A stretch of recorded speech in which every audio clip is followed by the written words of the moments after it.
So does anyone else sometimes just feel really overwhelmed when they stop and think about how destructive Donald Trump's presidency has already been?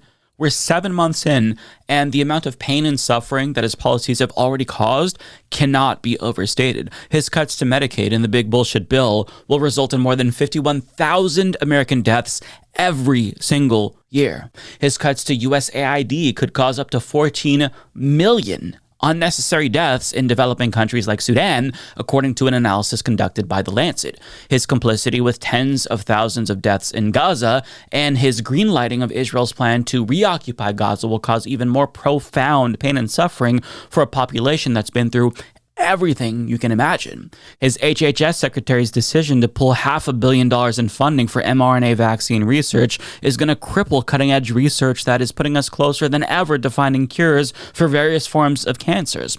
And the funding for that can be restored one day when he's out of office, but if it takes an additional 5 years to develop a vaccine for a particular cancer, imagine how many lives could have been saved if we didn't have this 5-year setback. And so I've always regarded George W. Bush as the worst president in modern history because he's responsible for the deaths of around 1 million Iraqis. But when it's all said and done, Trump's damage will have caused more than 10 times the deaths as the Iraq War, if these estimates are correct. I mean, this is truly one of the most monstrous administrations in American history, certainly in my lifetime. Not to mention, Trump is by far and away one of the most brazenly corrupt public officials we've ever had. Nobody else even comes close. And to top it all off, this man is an authoritarian who is destroying our democracy, which is something that we may never be able to recover from. He's already implemented 46% of Project 2025, and just this week he fired another official who refused to comply with his weaponization of the FBI. His DOJ is sanctioning an attorney for representing an immigrant for free. He's also pushing an unconstitutional plan to conduct a new mid-decade census in order to draw more congressional maps for Republicans by excluding immigrants. He's also reaching out to allies in media like Charlie Kirk, Joe Rogan, and Alex Jones to shut down their criticism of his handling of the Epstein files. He's using the carrot with them, but the stick with everyone else. He's suing media companies that publish stories that he doesn't like. There's a reason why historians and experts on fascism have fled the country, and why some political scientists have already concluded that America is no longer a democracy. By their estimation and their expertise, they say that America no longer meets the basic criteria to be considered a democracy, because we're not. The question now is, what kind of a dictatorship are we going to be? And it's hard to tell because we're still in the early stages of authoritarianism and the transformation isn't complete yet. Power is still being consolidated, but increasingly, it's looking more and more like we are turning into a militarized police state where opposition to the regime is met with severe penalties and even abuse in some circumstances. Now, last week we talked about Trump's plan to add 10,000 new agents to his ICE Gestapo, and a few months ago we talked about his dangerous new executive order that laid out his plans to implement a police state. Now, I'm going to link you to those videos down below in case you need a refresher. But that executive order that I talked about, titled Strengthening and Unleashing America's Law Enforcement to Pursue Criminals and Protect Innocent Citizens, is one of the most damaging executive orders he's signed, and not enough people are talking about it. And what it does is a number of things. It offers pro bono legal representation to officers accused of misconduct. It shields them from legal culpability if they abuse power. And it directs Hegseth and Bondi to determine how they can transform police forces into even more of a militarized force. So the result will be that police departments will become even more militarized than they already are, and to boot, they'll have immunity in the likely event they choose to abuse their power. But if that wasn't enough, we're now looking at even more masked ICE agents in American cities once they recruit thousands of new individuals to ramp up their deportation. And as bad as all of this is, believe it or not, it could get even worse, because aside from militarized police and masked brownshirts, we could soon see straight up military personnel on city streets in a similar way to the way that we saw troops on the streets in LA in response to anti-ICE protests. And based on a leaked memo from DHS, this could be the new norm for years. And Greg Sargent of The New Republic breaks it down in an article where he explains the memo lays out the need to persuade top Pentagon officials to get much more serious about using the military to combat illegal immigration, and not just at the border. It suggests that DHS is anticipating many more uses of the military in urban centers, noting that LA-style operations may be needed for years to come. And it likens the threat posed by transnational gangs and cartels to having Al-Qaeda or ISIS cells and fighters operating freely inside America, hinting at a ramped-up militarized posture inside the interior. So this is the imperial boomerang coming right back around, right? The war on terror is coming to the United States. So the streets of America could soon look like we're the subjects of some sort of a foreign occupation, except we're not being invaded and occupied by a foreign entity. Our cities are being invaded and occupied by a hostile domestic entity.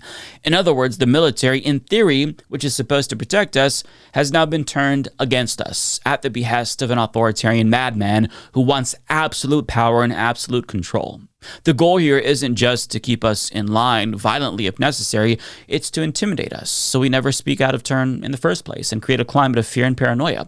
The goal is to pacify the public so that way they feel less inclined to protest and, fight back against this regime.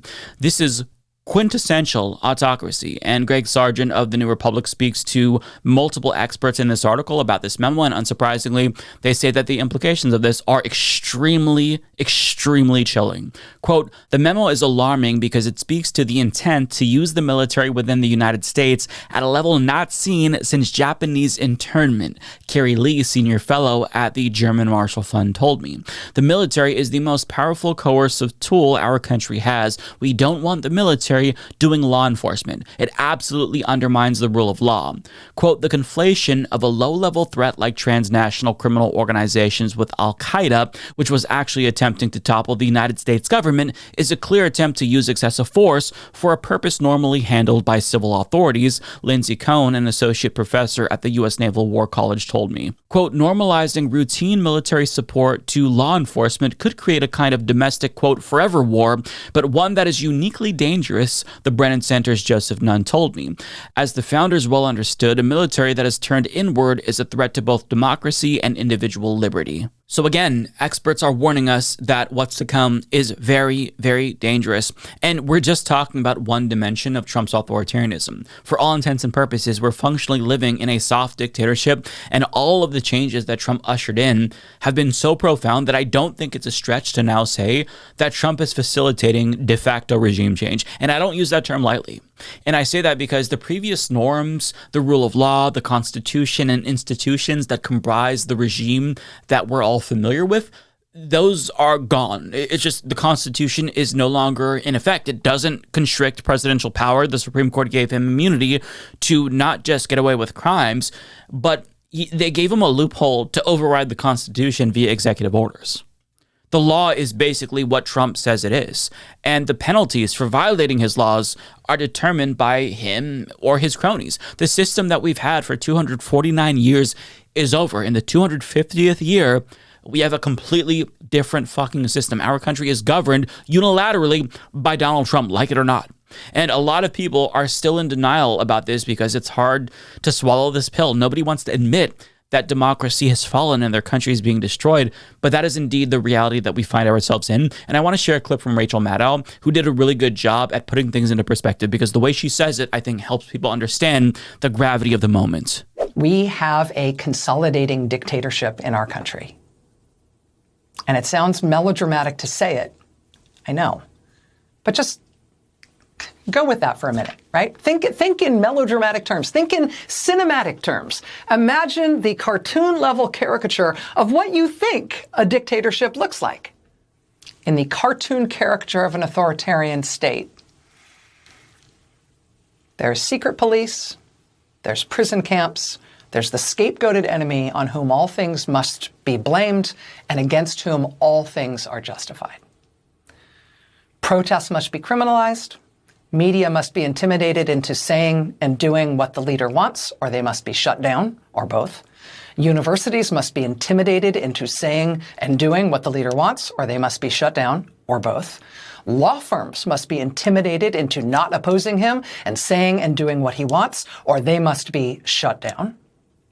And for institutions like that, it's not just the boldest or most strident critics of the president who must be shut down. It's the most mainstream, right? It's the most prestigious, the most credible, because that's what's so dangerous about them. There can't be any source of authority. There can't be any source of authoritative statements of fact that compete with what the leader insists must be the new truth. And so government departments will be stripped of their experts, and he will fire his way through them until they tell him things that he wants to be told. If you want to be a 4-star general or admiral in this military, you must now pass a personal one-on-one interview with the president, who personally will decide if you are to his liking or not to be a flag officer in this military.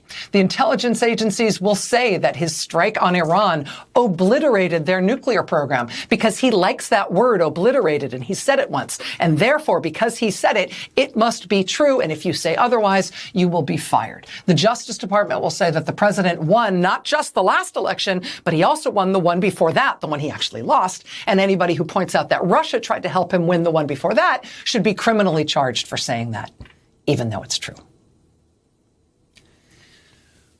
We are not heading towards something like this. We are there. It is here. It is the environment in which we are now living. Listen, you all know I've had my disagreements with Rachel Maddow as a leftist, but she is absolutely correct here. And one thing that comedian Bassem Youssef said in an interview with Piers Morgan really demonstrated the gravity of the situation to me. So last year, he talked about how, for all of his criticisms of the United States, he still admires this country for the fact that we have the right to speak out and challenge our government and criticize them. And free speech is especially important to an immigrant like him who lived in Egypt and was interrogated by El-Sisi's government for satire. He had a TV show. He was basically the Jon Stewart of Egypt, and he made fun of the regime, and they interrogated him and threatened him. So he said something to the effect of, I'm glad that this doesn't happen in America. I'm glad that we can exercise our free speech and speak out. And, you know, this was a long-form interview. Feel free to check it out. It's really interesting. But now, just a year or so later, after he said that, even though we can still criticize the regime, that is slowly but surely starting to change. Colbert's show was canceled, presumably because he criticized the regime. He's not at risk of going to jail, thankfully, so we're not there yet. But the intervention from government to control everything, from the editing of news programming to publications of labor statistics, that is an indication of where this is all heading.